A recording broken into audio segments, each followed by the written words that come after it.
Good morning, my dear brothers and sisters in Christ. Our thoughts of God influence fully our very being through our spirituality that will give order and meaning to our lives. Living out the spirituality that we have, my dear brothers and sisters, shows us the path of holiness. Holiness is to be sustained and frequent or constantly dealing with goodness. And today, we are reminded about prayer. We heard about prayer. Prayer is an act of goodness. And from our gospel passage today,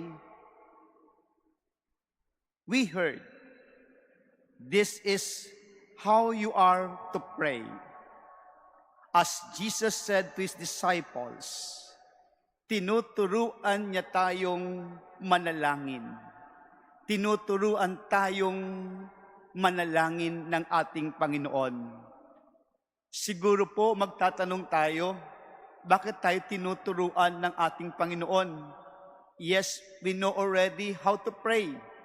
Memorize na po natin ang ating panalangin narinig ngayon, the Our Father, Ama namin. But again, mother, brothers and sisters, prayer is an act of goodness leading to holiness. Sa buhay panalangin po, ito po ang magdadala sa atin sa tunay na buhay na may kabanalan. Hindi po tayo masasabing tayo ay may buhay na may kabanalan kung tayo ay walang buhay panalangin at natututo at marunong magdasal sa ating Panginoon. Perhaps, my dear brothers and sisters, Jesus noticed the way they prayed. And Jesus warned them not to imitate the pagan because they pray, in praying, do not be bubble like the pagans because many words uttered from their mouths.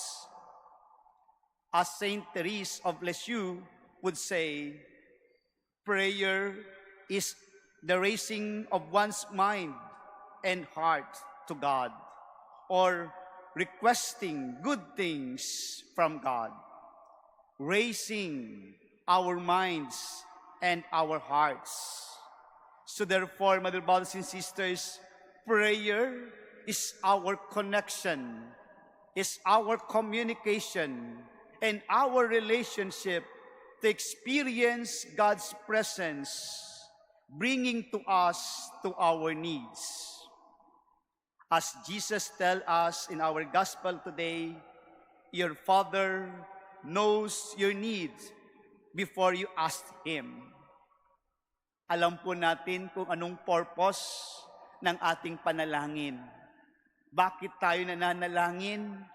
May nais tayong matanggap, may nais tayong mabuting mangyari, at ito ang ating pagkilala sa ating Panginoon. It is true, my brothers and sisters, that God already knows what we want.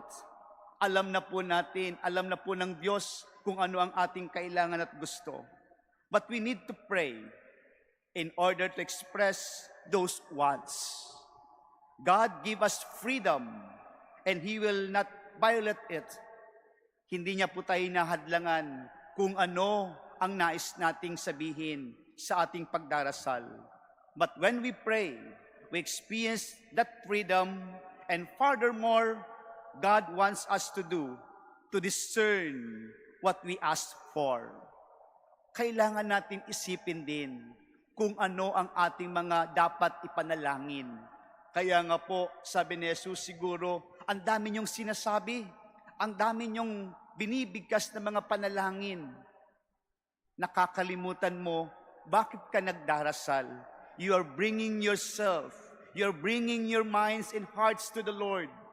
Itinataas mo ang iyong sarili because alam po natin kung ano ang ikabubuti natin sa ating Panginoon.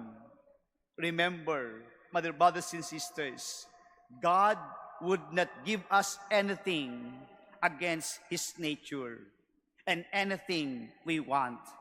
Kung anong gusto natin, agad-agad ibibigay, hindi po kaagad. Kaya po sabi ni Jesus, discern, pag-isipan, pagnilayan ang ating pagdarasal. Hindi bibigay ng Diyos ang lahat ng mga bagay, higit sa lahat, yung ikakasira ng ating sarili. Prayer, Mother, brothers and sisters, keep us connected and make us complete in His presence. Ito ang ninanais ng Diyos sa atin. Sa pananalangin, tayo ay inuugnay at kaugnay niya at binubuo tayo. And that completeness that the Lord wants us today, prayer is not so much a matter of trying to get the attention of God, who has no interest in us, but rather it is about opening ourselves more fully to what God is already doing within us. In prayer, many words are not needed. It is the attitude of the heart that matters. Expresses our prayer attitude of heart, which opens us up more fully to God's life-giving work, focusing on what God wants and what God is doing. We pray that His kingdom will come. We pray that His kingdom will come, not our pretentious, not our pretending kingdoms here on earth.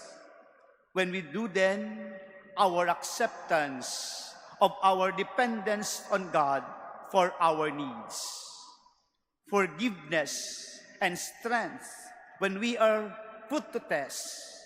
That's why Jesus not only gives us one prayer, but the whole way of praying. My dear brothers and sisters, we heard our Father, the complete or model of all prayers. And this prayer will make us truly complete and leading us to holy life, relying on the power of God and responding and depending ourselves to Him and giving and imitating His forgiveness to our brothers and sisters. Truly, this prayer make us complete. Amen.